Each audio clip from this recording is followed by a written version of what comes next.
So think about those huge corporate meltdowns you hear about. You know, the ones that cost billions and just completely shake up entire industries? Have you ever stopped and wondered, how does that even happen? Well, today we're going to break down this hidden governance gap that lets massive companies get risk so spectacularly wrong, even with all the rules that are supposedly in place.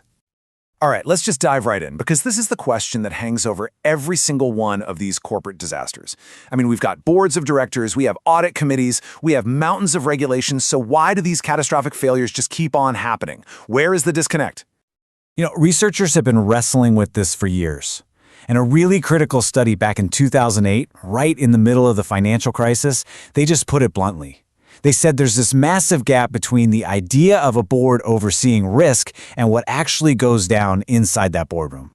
So the real key here is to figure out why this gap even exists. Because it's not just bad luck, and it's not just a few bad apples. The research points to something way, way deeper. A fundamental breakdown in how information about risk flows through a company, or more importantly, how it doesn't flow. And here it is. This is the heart of the problem. The legal frameworks that are supposed to govern corporations, they're basically ancient history. They were designed for a much simpler world, and as this study points out, they completely fail to deal with the complex realities of modern finance and risk. And this is where you can see the specific cracks in the system. I mean, take the Sarbanes-Oxley Act, SOX. It was a huge deal after Enron, right? But it's mostly just a compliance checklist for financial reporting. It is not a forward-looking game plan for managing all the other kinds of risks a business faces. And the real kicker? It does nothing to stop management from filtering what the board gets to see. So what happens? The CEO ends up becoming the default risk manager, and all that critical info gets locked away in a silo, never reaching the people whose job it is to provide oversight. And listen, this isn't just some academic theory. When researchers went back and looked at the 2008 financial crisis, they found this exact problem in the wild. There was a massive systemic mismatch between the information boards needed to see the disaster coming and what they were actually equipped to understand and act on. The study basically found two huge points of failure. First, the board members just weren't getting the right information. Plain and simple, management held all the cards. But second, even when they did get these complex risk reports, they were often so overwhelmed by the sheer volume and complexity of the data that they were basically powerless to challenge any of management's decisions. So we've seen the structural problems in theory, but what does this all look like in practice, on the ground, right now? Well, a 2020 global survey of risk professionals asked them what tools they were using, and the results? They're honestly pretty mind-blowing. Yep, you're seeing that right. After 2 full decades of sophisticated high-tech software development for governance, risk, and compliance, nearly half of all risk professionals are still using spreadsheets as their main tool. They are trying to manage incredibly complex, dynamic, enterprise-wide risks in Excel. And when you look at the actual frameworks they're using, this chart just says it all. There is zero consensus. A huge chunk of companies, over a third, are just building their own custom systems from scratch. Another quarter are kind of mixing and matching. It shows a really clear trend away from any kind of one-size-fits-all solution.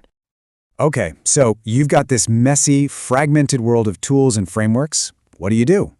Well, a new playbook has started to emerge. It's an attempt to finally bring some clarity and consistency to the whole game of risk governance, especially in the super high-stakes world of finance.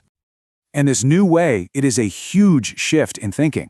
The old way was all about compliance, just ticking boxes and using practices borrowed from accounting. It's what created all those information silos we were talking about. This new way is principles-based. It's less about rigid rules and more about creating a culture of smart risk-taking. It makes rules clear, and it focuses on a really simple but powerful idea. What does good risk governance actually look like in the real world? This new guidance is actually called Raising the Bar. It was put together by the Risk Coalition, which is a group of leading financial organizations, and their whole goal was to create a clear, simple, and effective template for risk committees and chief risk officers to actually use. And you really can't overstate how important this is. Like Professor Michael Mainley points out here, it is genuinely shocking that a clear, comprehensive guide like this didn't even exist until now. It fills this massive void that has been plaguing the industry for decades. But, after all this talk about frameworks and data and processes, the research uncovered one last crucial missing piece of the puzzle. The one variable that ties absolutely everything together. And here it is. For all its complexity and sophistication, the entire field of enterprise risk management has somehow ignored the most important and the most volatile variable of all: us, people. The whole field isn't grounded in the sciences that actually study how human beings and organizations behave. So what this all boils down to is this.